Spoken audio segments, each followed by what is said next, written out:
వృద్ధురాలు ఆవిడ ఒక మాట మాట్లాడారు అని చెప్పేసి అర్ధరాత్రి వచ్చి ఆవిడని తీసుకెళ్ళి అరెస్ట్ చేయడం, ఒక జర్నలిస్ట్ ఒక పోస్ట్ చేశారు అని చెప్పేసి అప్పటికప్పుడే సిఐడిఓ వచ్చేసి అరెస్ట్ చేయడం, అలాగే సోషల్ మీడియాలో ఎవరైనా ఏదైనా పోస్ట్ పాస్ చేశారు అనగానే ఇంటి ముందుకి పొద్దున్నే ఉదయాన్నే పోలీసులు వెళ్ళి డోర్ కొట్టడం, ఇలాంటి అనేక కార్యక్రమాలు వరుసగా జరగడం, అలాంటి ఎంపీని కూడా ఎలా కాళ్ళు ఇరిగేలాగా కొట్టారో కూడా తెలిసిందే. ఇట్లా అనేక రకాల అరెస్టుల పర్వం జరిగింది. ఎవరైనా ప్రశ్నిస్తే అసలు ఊరుకునే ప్రసక్తే లేకుండా ఒక ఒంటెద్దు పోకడతో మరి నియంతృత్వ పోకడతో వెళ్ళింది ప్రభుత్వం అనేది ఇన్నాళ్ల పాటు ప్రతిపక్షాలు మాట్లాడాయి, అనేక అంశాలు మీడియాలోకి వచ్చాయి, మనం మాట్లాడాము, అనేక మంది విషయాలను కూడా ప్రభుత్వం దృష్టికి తీసుకెళ్ళాం. బట్ ప్రభుత్వం అన్నట్టు పట్టించుకోకపోవడం వల్ల ప్రజలు కూడా వైసీపీని పట్టించుకోకుండా అయిపోయారు. బట్ ఇవన్నీ ఒక ఎత్తు అయితే ఒక ప్రేమ వ్యవహారంలో కూడా ఏకంగా ప్రభుత్వంలో పెద్దలుగా ప్రభుత్వ సలహాదారులుగా ఉన్నవాళ్ళు, పోలీసు విభాగంలో ఉన్నత స్థాయిలో ఉన్నవాళ్ళు కూడా అందులో ఇన్వాల్వ్ అయ్యారంటే ఏ స్థాయికి వెళ్ళిపోయింది ఈ ఇష్యూస్ అనేది అర్థం చేసుకోవాలి. ఏకంగా ఆనాటి పోలీస్ కమిషనర్గా ఉన్న కాంతి ఠాణా అలాగే డీసీపీ విశాల్ గున్ని ఇద్దరి సాయంతో సజ్జల రామకృష్ణారెడ్డి గారు ఇచ్చిన ప్రోద్బలంతో ఒక బాలీవుడ్ నటి కుటుంబాన్ని కృష్ణా జిల్లాలో ఒక కేసు పెట్టి 18 రోజుల పాటు వాళ్ళని ఒక చోట బంధించి రకరకాల నరక యాతన చూయించిన ఒక వార్త వెలుగులోకి వస్తుంది. దానికి సంబంధించి మాట్లాడదాం. రావి సౌజన్య గారు కృష్ణా జిల్లా జనసేన నాయకురాలు జాయిన్ అయ్యారు. రావి సౌజన్య గారు, ఇదే కృష్ణా జిల్లాలో సరే కాంతి రాణా గారు అనేక అంశాల్లో మనకు తెలిసిన కొన్ని ఇష్యూస్లో కూడా చిన్న ఫ్యామిలీ మ్యాటర్స్లో కూడా అటు అవతల వాళ్ళు వైసీపీ వాళ్ళు ఉంటే చాలు, బాధపడుతున్న వాళ్ళు ఎవరున్నా ఎన్ని సమస్యలు తీసుకువెళ్ళి కంప్లైంట్స్ ఇస్తున్నా పట్టించుకున్న దాఖలాలు ఎక్కడా జరగలేదు. కానీ ఒక ప్రముఖ వ్యాపారవేత్త కుమారుడు బాలీవుడ్ నటిని ప్రేమించారని వాళ్ళు పెళ్లి చేసుకోవడానికి సిద్ధమవుతుంటే అక్కడికి వెళ్ళి వాళ్ళని ఇమ్మీడియట్లీ అంటే ప్రభుత్వ ఖర్చులతో విమానం ఖర్చులతో అక్కడికి వెళ్ళి వాళ్ళతో మాట్లాడి సెటిల్మెంట్ కాకపోతే ఇక్కడికి వచ్చి ఆంధ్రప్రదేశ్లో కేసు పెట్టి వాళ్ళని ఇక్కడికి రప్పించి బెదిరించి ఇంకా మేము మీకు దన్నం, ఇంకా మాకు ప్రేమ వద్దు పెళ్ళి వద్దు అని వాళ్ళకు దండం పెట్టి వెళ్ళిపోయేదాకా ప్రభుత్వంలో ఉన్న పెద్దలు పనిచేశారంటే ఇదెక్కడి వింతో అర్థం కావట్లేదు. లక్ష్మి గారు గుడ్ మార్నింగ్ అండి. ఇక్కడ అసలు ఒకటి అర్థం కానిది ఏంటంటే ఇంత తతంగం జరుగుతున్నా కూడా ఎక్కడ చిన్న లీక్ లేకుండా ఎక్కడ కూడా అంటే మీడియా అనేది ఏ చిన్న అవకాశం ఉన్నా కూడా చాలా చాకచక్యంగా అంశాలను బయట తీసుకునే పరిస్థితి ఉంటుంది. కానీ ఎంత చాకచక్యంగా చేయకపోతే ఇంత పకడ్బందీగా ఈ వ్యవహారం నడిపించారు అంటే నిజంగా చట్టాలు కొంతమందికి చుట్టాలుగా పనిచేస్తాయా అన్న మాటకి ఇదేనేమో అర్థం అనిపించేటట్టుగా ఇక్కడ వ్యవహారం జరిగిందని మనం చెప్పుకోవచ్చు లక్ష్మి గారు. ఇక్కడ ఇంకొక అంశం, అసలు రాష్ట్రంలో గత ప్రభుత్వం మనం చూసుకుంటే ఎన్ని అరాచకాలు, ఎన్ని విధ్వంసకాండలు, ఎక్కడా కూడా పోలీసులు అంత చొరవ చూపించడం కానీ ఏదో కంప్లైంట్ ఇస్తే వాళ్ళకి అనుకూలంగా ఉన్న వాళ్ళని అప్పటికప్పుడు అర్ధరాత్రైనా తీసుకెళ్లిపోవటం, వాళ్ళ నానాహింసలో పెట్టడం తప్పితే ఎక్కడా కూడా బాధితులకి న్యాయం చేసే పరిస్థితి లేదు. కానీ ఇక్కడ ఒక ప్రేమ వ్యవహారం, అది ఒక ఇద్దరు వ్యక్తులకి మధ్యన సంబంధించిన విషయం, దాన్ని ఇంత ప్రభుత్వ ఖర్చులతో ఇంత స్పీడ్ గా ఇంతమంది కమిషనర్ దగ్గర నుంచి డిఎస్పీ దగ్గర నుంచి ప్రతి ఒక్కళ్ళు కూడా కదిలి పనిచేసే పరిస్థితి ఉన్నాయంటే నిజంగా వాళ్ళు ఎవరి కోసం పనిచేస్తున్నారండి? అసలు జీతం ఎవరి దగ్గర తీసుకుంటున్నారు? ఇలాంటి అంశాలన్నీ చూస్తున్నప్పుడు ఏం జరుగుతుంది అంటే ఇవన్నీ కూడా మనకు ఒక్కొక్కటి ఇప్పుడు పోలీస్ శాఖలో ఈ ఫైల్స్ కదిలించినప్పుడు ఎక్కడో బాలీవుడ్ లో ఉన్న ఒక హీరోయిన్ వాళ్ళ తల్లిదండ్రుల మీద 5 లక్షల కోసం ఇక్కడ కేసు ఫైల్ అయింది అని ఆ కేసు చూసినప్పుడు డౌట్ వచ్చిందంటండి. ఇవన్నీ బయటికి తీస్తే అంటే ఎంత సిల్లి 5 లక్షల కోసం ఒక బాలీవుడ్ నటి విషయంగా ఇవన్నీ జరుగుతున్నాయి అంటేనే అక్కడ ఏదో తీగలాగి అంశంగా ఇదంతా బయటకు వచ్చినట్టుంది. ఇక్కడ మనం గమనించినట్టయితే ఎక్కడా కూడా గత ప్రభుత్వం అంటే మనం గతంలో ముంబై రెడ్ లైట్ ఏరియా అని ఏదో చెప్పుకునే వాళ్ళం, అలాంటిది ఇప్పుడు ఆంధ్ర రాష్ట్రంలో బ్లూ లైట్ ఏరియా అని చెప్పిన వైసీపీ పార్టీని చెప్పుకోలేము అన్నంత ఇదిగా వాళ్ళు ఇక్కడ పనిచేసే పరిస్థితి ఉంటుంది. అంటే అక్కడ ఆ పనులకు అలవాటు పడిన వాళ్ళందరూ వైసీపీ పార్టీలో ఈ దరిద్రాలన్నీ చేస్తున్నారు. అది ప్రేమ అవ్వచ్చు, లేదంటే సంబంధాలు అవ్వచ్చు, లేదంటే ఈ న్యూడ్ వీడియోలు అవ్వచ్చు, ఏదైనా సరే ప్రతి అంశం కూడా చాలా దారుణంగా దానికి ఈ లా అండ్ ఆర్డర్ కలిసి పనిచేయడం అనేది చాలా బాధాకరం. పవన్ కళ్యాణ్ గారు మొన్న కూడా ఒక సభలో చెప్పారు, లా అండ్ ఆర్డర్ సక్రమంగా ఉంటే అన్ని విషయాల్లోనూ కూడా ప్రజలకు న్యాయం చేసే పరిస్థితి ఉంటుంది అని. కానీ లా అండ్ ఆర్డరే ఇలా కుంభక్క అయిపోతే ఎలాగా ఒక బాలీవుడ్ నటి ఇన్ని రోజులు 18 రోజుల పాటు రిమాండ్ విధించారని చెప్పి అన్నారు. ఇంత అంశం కూడా జరిగినప్పటికీ కూడా బయటికి తెలియాలని పరిస్థితులు అంటే ఇంకా రానున్న రోజుల్లో ఇంకా ఎన్ని భయంకరమైన అంశాలు బయటికి కానీ నిజంగా ఊహించుకుంటేనే ఒక సినిమా లాగా అండి. కేవలం వాళ్ళు ప్రేమించుకున్నారు, పెళ్లికి రెడీ అవుతున్నారు, వాళ్ళని తీసుకొచ్చి నరక యాతన పెట్టి ఈ అంశం మొత్తం మా నిహారిక గారిని అంటే ఇదంతా కూడా ఇంకొంచెం దీన్ని పరిశోధించి ఒక సినిమా తీస్తే మాత్రం కమిటీ కుర్రాళ్ళ లాగే ఇది కూడా చాలా పెద్ద హిట్ అవుతాము. ఆ స్థాయిగా మన రాష్ట్రంలో పనిచేసే తీరు ఎలా ఉంది, సజ్జల గారు అవ్వచ్చు, లేదంటే మన కమిషనర్ కావచ్చు, అందరి తీర్లు కూడా అలాగే ఉన్నాయని చెప్పని చెప్పుకోవాల్సిన పరిస్థితి ఉంటుంది. ఇది ఒకటే కాదు లక్ష్మి గారు, ఇంకా రానున్న రోజుల్లో ఒకటి కాదు అసలు కొన్ని కోకలుగా మనం చూడాల్సిన పరిస్థితి. ఓన్లీ అంటే ఒక ప్రేమ వ్యవహారంలోనే వీళ్ళు ఎంత ఖర్చు ఎంత అటెన్షన్ చేశారు అంటే ఇంకా ఎన్ని లావాదేవీలు ఉన్నాయో, ఇంకా రాజకీయ అంశాలు ఇంకెన్ని ఉన్నాయో ఇవన్నీ కూడా బయటపడుతుంటుంది. ఒక్కరు కూడా ప్రేమ పెళ్లి అంటే 4 అక్షింతలు వేసి ఆశీర్వదిస్తారు కానీ పెద్దాళ్ళు అయ్యుండి ముఖ్యంగా సజ్జల రామకృష్ణారెడ్డి గారి పేరు ఇందులో వినబడుతుంది. ఆయన ఆదేశాలతో సరే మేబీ అంటే ఈ వ్యాపారవేత్త ఆయన ఆశ్రయించవచ్చు, ఆయన ఆశ్రయించినా పెద్దరికంగా అది మీరు చూసుకోండి అని చెప్పాలి, లేదా వీలైతే 4 అక్షింతలు వేయాలి, లేదా దూరం జరగాలి. కానీ ఇంత దారుణంగా వాళ్ళ ఫ్యామిలీని, ఇప్పుడు వాళ్ళ ఫ్యామిలీ చేసిన తప్పేంటి అందులో? పేరు వినిపిస్తుందండి.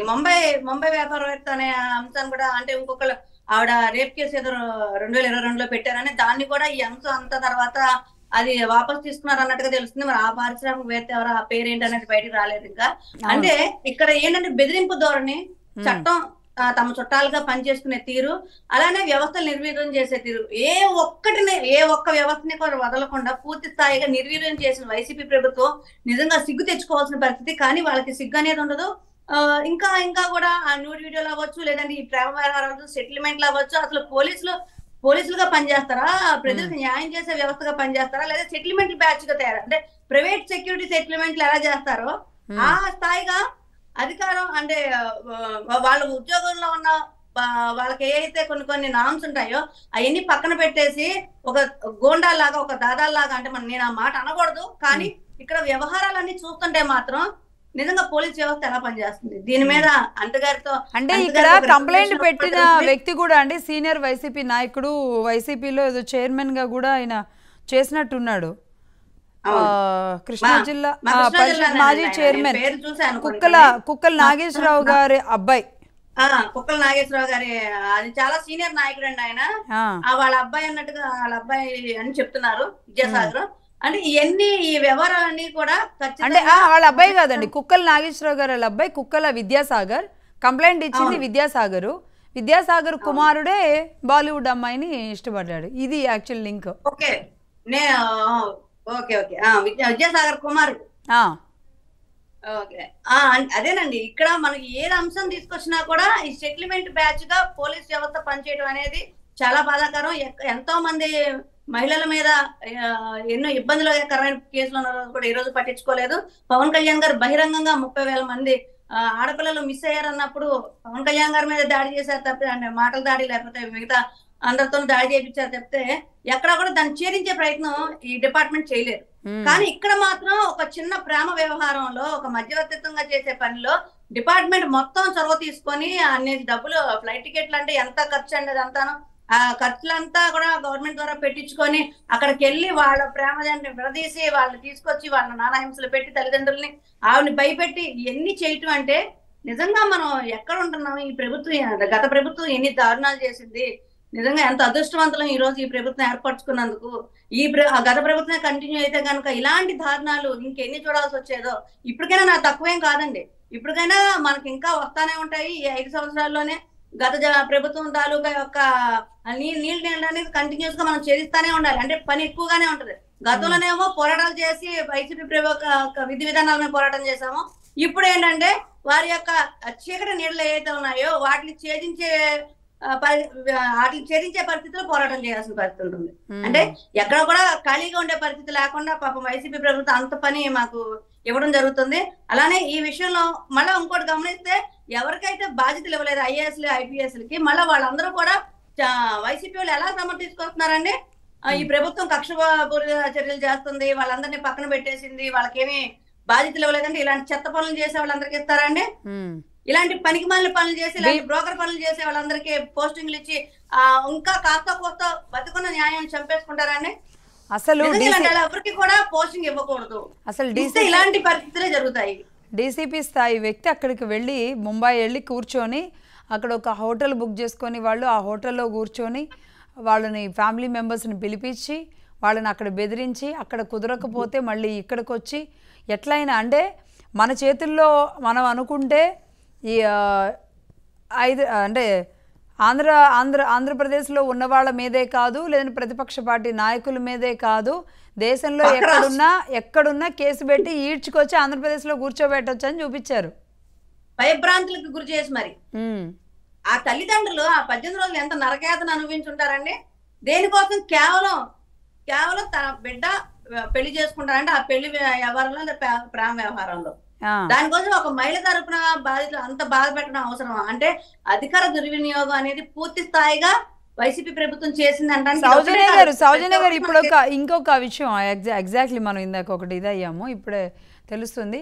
విద్యాసాగర్ కుమారుడు బాలీవుడ్ అమ్మాయిని అంటే ఒక వ్యాపారవేత్త కుమారుడు అని అంటున్నారు, కానీ ఇక్కడ జిందాల్ కుమారుడు యాక్చువల్లీ జిందాల్ కుమారుడు ముంబై అమ్మాయిని అంటే అక్కడ ఉన్న లవ్ అండ్ అసలు ఇది ఏపీకి కూడా సంబంధం లేదు. కానీ విద్యాసాగర్ కుమారుడు అండ్ జిందాల్ కుమారుడు ఇద్దరు కూడా ఫ్రెండ్స్ అవ్వడం, విద్యాసాగర్ అండ్ వీళ్ళు జిందాల్ ఫ్రెండ్స్ అవ్వడం వల్ల ఈ వ్యాపారంలో భాగంగా మీకెందుకు మేము ఆంధ్రాలో మేము చూసుకుంటాంలే అని చెప్పారు. ఇది ఇప్పుడు అంటే ఎక్కడ బంధం, ఎక్కడ లింక్, ఎక్కడి నుంచి ముంబై వెళ్ళింది, ముంబై నుంచి జిందాల్ జిందాల్ నుంచి ఈ రాష్ట్రంకి వచ్చిన ఈ వ్యాపారస్తులతో కలిసి ఉండడం వల్ల ఇక్కడ కేసు పెట్టి ఇక్కడ రిమాండ్కి పోయి పంపించి అంటే ఏంటండి ఇది? కేవలం అధికారం చేతిలో ఉంటే చాలు అనమాట. అధికారం చేతిలో ఉంటే దేశంలోనే కదా నాకు తెలిసి ఇంటర్నేషనల్ లో జరిగిన అట్లు కూడా తీసుకొచ్చి ఇక్కడ అరెస్ట్ చేసే పరిస్థితి చేయొచ్చు. సెటిల్మెంట్లు, ఆ సెటిల్మెంట్లు కూడా న్యాయపరంగా కాదు, చీకటి వ్యవహారాలు సెటిల్మెంట్లు ఇవన్నీ కూడా నిజంగా అసలు నిజంగా వైసీపీ ప్రభుత్వం యొక్క పైపైన అంటే కొన్ని వ్యవస్థల్లో ప్రేమ పెళ్లి అంటే ఒప్పుకునేలాగా లేనట్టుంది పరిస్థితి. లేదండి, ప్రేమ పెళ్లి అంటే ఒప్పుకునే పరిస్థితి లేదు. అధికార దుర్వినియోగంలో ఏ రకంగా చేయాలి, ఎంత లోతుగా చేయొచ్చు, దాంట్లో ఉండే అవతాకులు ఏంటి, దాంట్లో ఉండే లోటుపాట్లు ఏంటి, ఇవన్నీ కూడా పూర్తి స్థాయిగా క్షుణ్ణంగా అనుభవించి ఆచరించింది వైసీపీ పార్టీ. కాబట్టి 5 సంవత్సరాలు వాళ్ళు చేసింది ఏంటయ్యా అంటే పరిపాలన చేసింది. దానికి తోడు అధికారాన్ని ఎలా దుర్వినియోగం చేయాలనేది పిహెచ్డి డిగ్రీ పొందింది అనమాట. అదే అడల్టరీ రిలేషన్ అని కొత్తవి లేదంటే ఇంకో రిలేషన్ అను ఇంకొక బూతులను ఇవన్నిటికీ యాక్సెప్టెన్సీ ఉంది. కానీ అదే అన్న రెడ్ లైట్ ఏరియా కాకుండా బ్లూ లైట్ ఏరియా కింద వైసీపీ పార్టీ ప్రసిద్ధి చెందింది ఆంధ్రప్రదేశ్ లో.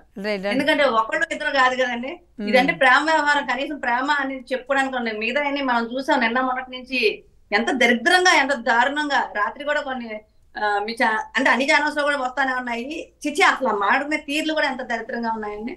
ఇదా అసలు వీళ్ళు ఎమ్మెల్సీగా ఉన్నారు, ఆయన ఆల్రెడీ ఆయన మాజీ కూడా కాదు. అలాంటిది ఆయన మాట్లాడే తీరేంటి, ఆహ్వాలు ఏంటంటే ఎన్ని నేను ఇది ఒక్కటని కాదండి, ప్రేమ వ్యవహారమే కాదు, ప్రతి ఒక్కటి కూడా వైసీపీలో ఉన్న ప్రతి నాయకులు ఎక్కడో 1% 2% కూడా ఉండరేమో ఒక పద్ధతిగా. టాప్ 1 మరి ఏమైనా భవిష్యత్తులో కూడా వస్తుందేమో టాప్ 1 మీద కూడా. టాప్ 2 నుంచి ప్రతి ఒక్కళ్ళు ఎలా ఉన్నారండి? అది ఈ సమాజంలో బతుకుతున్నావా? ఒక అధికార పార్టీలో ఉండే ఒక బాధ్యతాయుతమైన ఒక రాజ్యాంగబద్ధంగా ఎన్నుకోబడిన పదవుల్లో ఉన్న వ్యక్తులు చేసే పనులు ఇలా ఉంటే అసలు మీరు ఏమి మెసేజ్ ఇస్తున్నారు ప్రజలకి? ఎలాంటి మెసేజ్ ఇస్తున్నారు? చుట్టంగా పనిచేస్తున్న దాన్ని ఇంకా బలంగా ఇది ముద్రేసినట్టుగా చేస్తున్నారు తప్పితే ఎక్కడా కూడా ప్రజలకు అనుకూలంగా మీకు ఇచ్చిన బాధ్యతలు ఏంటి, మీరు చేయాల్సిన పనులు ఏంటి, ఆడపిల్లలు ఏమైపోయారు, ఇలాగ అత్యాచారాలకు గురవుతున్న ఆడపిల్లలు నిజంగా ఆ కుటుంబాలకు ఏ రోజన్నా సరే వీళ్ళు దగ్గరుండే వాళ్ళకి న్యాయం జరిగేటట్టు కానీ ఒక మనోధైర్యం కల్పించేటట్టు చేశారండి? డిపార్ట్మెంట్ కి ఆ పోలీస్ స్టేషన్ కి వెళ్తే నిజంగా నాకు న్యాయం జరిగిద్దని చెప్పని గుడ్ల మీద చేసుకునే పరిస్థితి ఈ రాష్ట్రంలో ఎవరికైనా ఉందండి గతంలో? కానీ ఒక సెటిల్మెంట్లకి ఒక ప్రైవేట్ వ్యవహారం, అది ఆ ప్రైవేట్ వ్యవహారం సెటిల్మెంట్ కోసం ఒక డీసీపీ స్థాయి ఒక కమిషనర్ వీళ్ళందరూ కూడా ఈ వ్యవస్థ అంతా కదిలి అక్కడ దాకా వెళ్ళి హోటల్స్ లో మరి ఇవన్నీ చేస్తున్నారు అంటే ఏంటండి ఇదంతా? దేనికోసం వెళ్ళారు?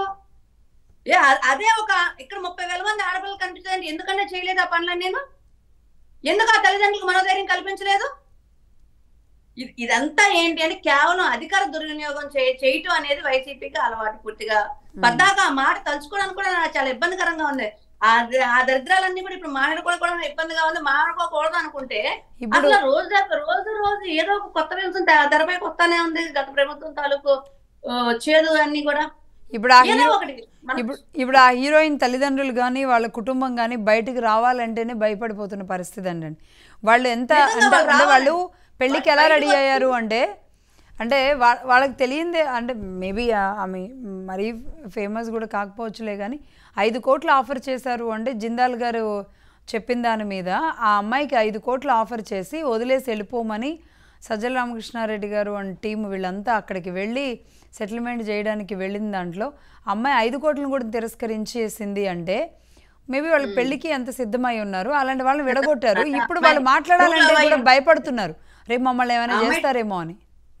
అదే ఆ అమ్మాయి బాగా నిజంగానే అబ్బాయిని ప్రేమించి ఉంటుంది. ఒక బాలీవుడ్ నైట్ అనేది టైం పాస్ అని కాకుండా నిజంగానే వాళ్ళు ప్రేమించి పెళ్లి చేసుకుందాం అనుకుని ఉంటారు. కానీ కాకపోతే అమ్మాయి ధైర్యం చేసి వచ్చి ఎవరైతే వీళ్ళని టార్చర్ పెట్టారో వాళ్ళందరి మీద కూడా కంప్లైంట్ ఇవ్వాలి. కనీసం అంటే ఎఫ్ఐఆర్ కూడా లేకుండా జరిగిన ఈ కేసు విషయంలో వాళ్ళని ఎలా రిమాండ్ లో పెట్టారు, ఎట్లా ఏం జరిగింది వాళ్ళు చెప్పాలి కొంచెం వచ్చి. కాదు లక్ష్మి గారు, ఇక్కడ ఏంటంటే వాళ్ళు ఉపయోగించేది వాళ్ళ హోదాను ఉపయోగిస్తారు చెప్పడానికి. పలానా అని చెప్పడానికి హోదా ఉపయోగిస్తారు. సెటిల్మెంట్ చేశారు అంతే.